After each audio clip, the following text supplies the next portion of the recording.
전 세계 긴장시키는 미국 국가부도 위기. 이것을 가을장의 가장 큰 변동성 요인으로 꼽는 분들도 계십니다. 미국의 부채 한도 이슈인데요. 과연 디폴트 사태로 이어지게 될까요? 전성진 전문가님. 네, 결론부터 말씀드리면 부도 안 납니다. 설령 나더라도 곧바로 정상화될 것으로 보고 있습니다. 이것은 일종의 파워게임일 뿐입니다. 미국 연방정부의 셧다운과 국가부도의 운명을 진 미국 의회의 예산안 표결이 전격적으로 연기됐습니다. 표결 연기로 뉴욕 증시, 나스닥 등 모든 금융시장이 요동을 치고 있는데 결국 투표는 9월 30일로 넘어갔지만 9월 30일은 2021년 회계연도 마감일로 셧다운 돌입 여부가 결정되는 날입니다. 미국에서는 예산안 처리 시한을 넘기는 경우가 적지 않습니다. 이 경우 미 연방의회는 통상 연방정부의 셧다운을 막기 위해 임시 예산안을 통과시킵니다. 이번 예산안을 둘러싼 미 의회의 쟁점 사항은 연방정부의 임시 예산안과 부채 한도 유예, 바이든 정부의 역점 사업인 인프라 법안, 그리고 사회복지 법안 등 네 가지입니다. 공화당은 부채 한도 유예와 사회복지 법안 처리를 반대하고 있습니다. 진짜 큰 문제는 국가 디폴트입니다. 미국은 정부 부채 상한선을 법으로 정하는데 이를 넘기면 정부가 국채 발행 등을 통해 돈을 빌릴 수가 없습니다. 현재 미국 정부 부채는 28조 7천억 달러로 이미 법적 한도인 22조 3천억 달러를 초과했습니다. 이 부채 한도는 2019년 설정됐는데 적용 시점이 올해 7월 말까지 유예됐다가 8월 1일부터 부활했습니다. 의회 협정이 지연될 가능성에 대비해 비상대책을 마련 중으로 알려졌는데요.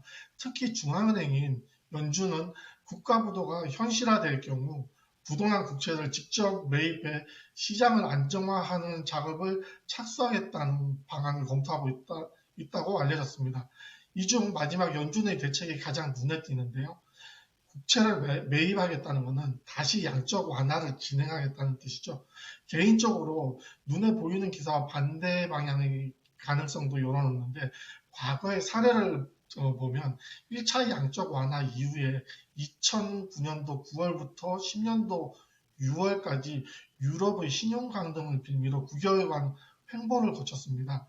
그 이후에 다시 2차 양적 완화를 진행을 했는데 이때 국내에서는 수혜주가 업황과는 전혀 상관이 없던 1차 양적 완화에서 소외되었던 조선업 업종이 되었습니다.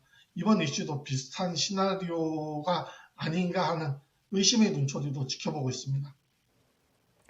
네.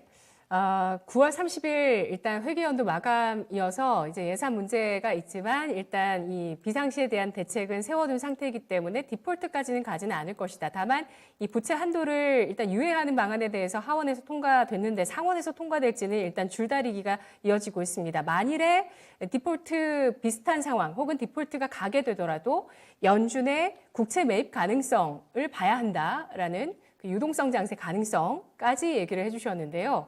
자, 서영은 전문가님께서 좀 더 이해를 도와주시죠. 이 이슈에 대해서 어떻게 보시나요?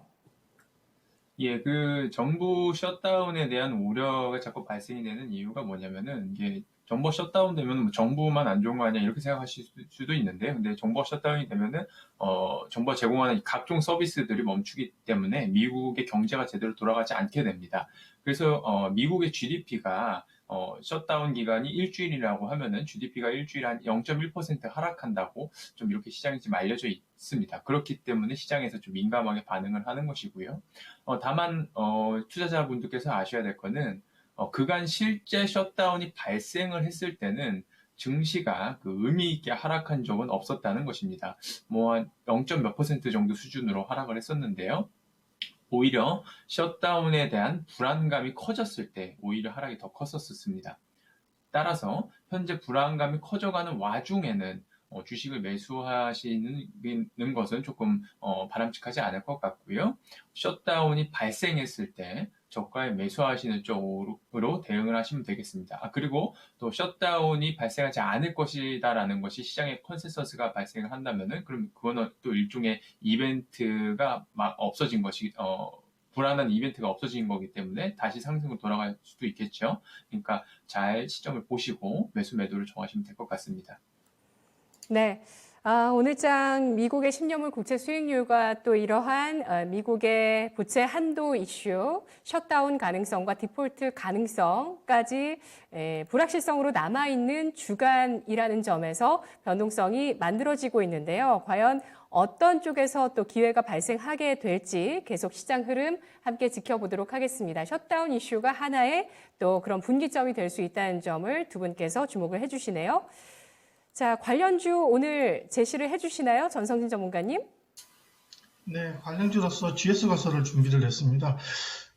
지난 2010년 2차 양적 완화의 수혜주는 한국 조선해양, 그다음에 삼성중공업 등 조선주의 업황이 가장 안 좋았음에도 수혜를 받았는데 결국 같은 시나리오라면 가장 덜 오르는 건설주라고 예상을 해봅니다.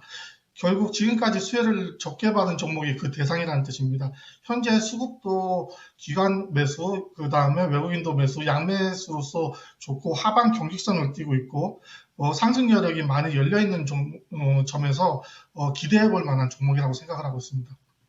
네, 알겠습니다. 미국의 이 부채 한도 이슈 관련주 가운데서 주목할 만한 종목을 GS건설로 꼽아 주셨습니다.